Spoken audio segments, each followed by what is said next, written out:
wanatoroka. Ambia jirani yako, wewe mbaba, wazee wengi wanatoroka majukumu. Bwana asifiwe. Haleluya. Niseme wale ambao wamekuja matanga, tuko hapa sisi wote. Tumefurahi, tumeomboleza pamoja. Leo ni siku ya Friday. Kesho ni Saturday. Jumapili ndio kanisa.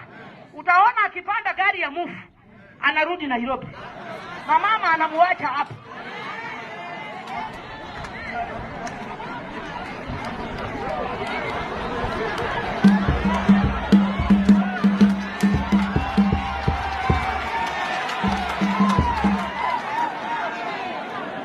Haleluya. Haleluya. Haleluya. Bwana asifiwe. Uache kutoroka majukumu.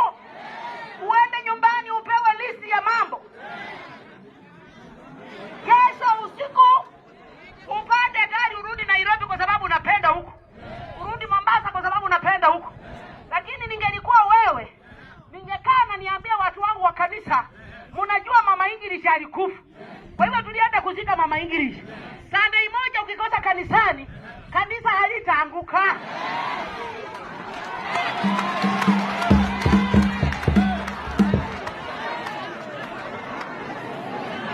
Bwana asifiwe. Bwana asifiwe. Bwana Yesu asifiwe.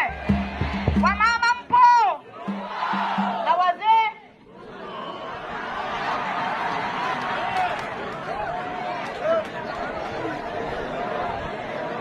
Praise God.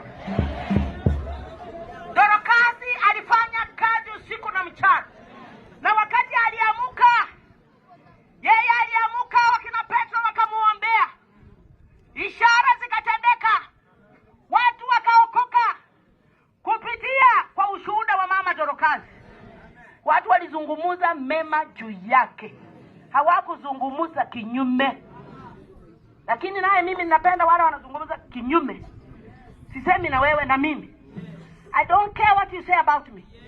I care what God says about me.